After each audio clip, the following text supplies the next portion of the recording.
ജിസ്മോളുടെ ഭർത്താവിന്റെ വീട്ടിൽ മാനസിക പീഡനം അനുഭവിച്ചെന്ന് ആവർത്തിച്ച് സഹോദരൻ ജിറ്റു. നിറത്തിന്റെ പേരിലും സാമ്പത്തികത്തിന്റെ പേരിലും അമ്മായിയമ്മ ജിസ്മോളെ പീഡിപ്പിച്ചിരുന്നു. മുൻപുണ്ടായ പീഡനങ്ങളുടെ വിവരങ്ങൾ ജിസ്മോളുടെ അച്ഛനും സഹോദരനും പോലീസിൽ മൊഴി നൽകി. സനോജ് ചേരുന്നു. സനോജ്, ഒരു അഭിഭാഷക കൂടിയാണ് ആത്മഹത്യ ചെയ്യുന്നത്.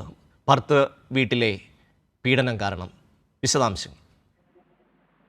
തീർച്ചയായിട്ടും ഷമ്മി സൂചിപ്പിച്ചതുപോലെ തന്നെ ഒരു അഭിഭാഷകയാണ്. ഹൈക്കോടതി അഭിഭാഷകയായിരുന്നു. ഒപ്പം തന്നെ ഗ്രാമപഞ്ചായത്തിന്റെ മുൻ പ്രസിഡന്റ് കൂടിയായിരുന്ന ഈ ഒരു യുവതിയാണ്. ഭർത്താവിന്റെ വീട്ടിലെ പീഡനം സഹിച്ചു വയ്യാതെ കുഞ്ഞുങ്ങളെ പുഴയിലെടുത്തതിനു ശേഷം ആത്മഹത്യ ചെയ്തത്. സംഭവവുമായി ബന്ധപ്പെട്ടുകൊണ്ട് പോലീസ് അന്വേഷണം നടക്കുകയാണ്.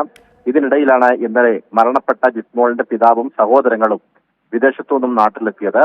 അവർ ഇന്നലെ തന്നെ ഭർത്താവിന്റെ വീട്ടിൽ തന്റെ മകൾക്ക് കൊടിയ പീഡനമാണ് ഏൽക്കേണ്ടി വന്നത് എന്ന പിതാവ് ഇന്നലെ മാധ്യമങ്ങളോട് വ്യക്തമാക്കിയിരുന്നു.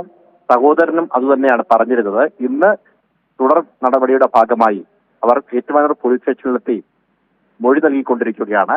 പിതാവ്, ഒപ്പം തന്നെ സഹോദരൻ, സഹോദരി, ജിസ്മോളും ഒപ്പം തന്നെ ഒരു സഹോദരനും ഒരു സഹോദരിയുമാണ് ഉണ്ടായിരുന്നത്. ഇവർ മൂവരുമാണ് ഇന്നലെ വിദേശത്തു നിന്നെത്തി ഇപ്പോൾ ഏറ്റുമാനൂർ പോലീസ് സ്റ്റേഷനിൽ മൊഴി നൽകിക്കൊണ്ടിരിക്കുന്നത്. രാവിലെ മുതൽ ആരംഭിച്ച മൊഴിയെടുക്കൽ ഇപ്പോഴും തുടരുകയാണ്. പിതാവിന്റെയും സഹോദരിയുടെയും മൊഴിയാണ് ആദ്യം രേഖപ്പെടുത്തിക്കൊണ്ടിരിക്കുന്നത്.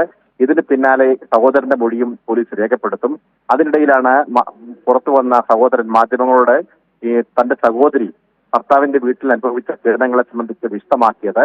നിറത്തിന്റെയും ഒപ്പം തന്നെ പണത്തിന്റെയും പേരിൽ കൊടിയ പീഡനമാണ് ഏൽക്കേണ്ടി വന്നിരുന്നത് എന്ന് ജിസ്മോൾ മൂത്ത സഹോദരിയോട് പറഞ്ഞിരുന്നതായി ഈ സഹോദരൻ വ്യക്തമാക്കുന്നുണ്ട്.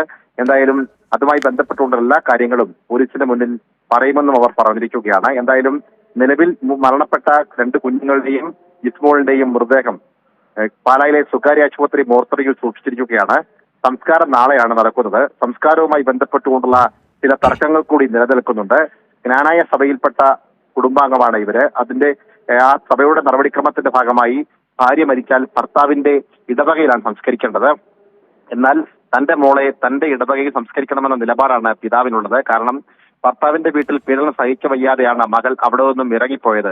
അതുകൊണ്ട് ആ വീട്ടിലേക്ക് ഇനിയും തന്റെ മകളുടെ മൃതദേഹം കൊണ്ടുപോകുന്നത് തന്റെ മകളുടെ ആത്മാവിനോട് ചെയ്യുന്ന അനീതിയായിരിക്കുമെന്നാണ് പിതാവ് പറയുന്നത്. അതുകൊണ്ട് തന്നെ അങ്ങോട്ടേക്ക് കൊണ്ടുപോകാൻ പാടില്ല എന്നും ഈ ജിസ്മോളുടെ കുടുംബം ഉന്നയിക്കുന്നുണ്ട്. എന്നാൽ ഭാര്യയുടെയും 2 മക്കളുടെയും മൃതദേഹം തന്റെ വീട്ടിൽ കൊണ്ടുവരണമെന്നുള്ള നിലപാടാണ് ഭർത്താവ് ജിത്തുവിനുള്ളത്. എന്നാൽ ഇത് അംഗീകരിക്കാൻ തയ്യാറായിട്ടില്ല. സംസ്കാരവുമായി ബന്ധപ്പെട്ടുള്ള തർക്കങ്ങൾ നടക്കുകയാണ്. അതിനിടയിൽ ഈ വിഷയം പരിഹരിക്കാൻ സഭാതലത്തിലുള്ള അനുരഞ്ജന ചർച്ചകളും നടന്നുകൊണ്ടിരിക്കുകയാണ്. ഷമി.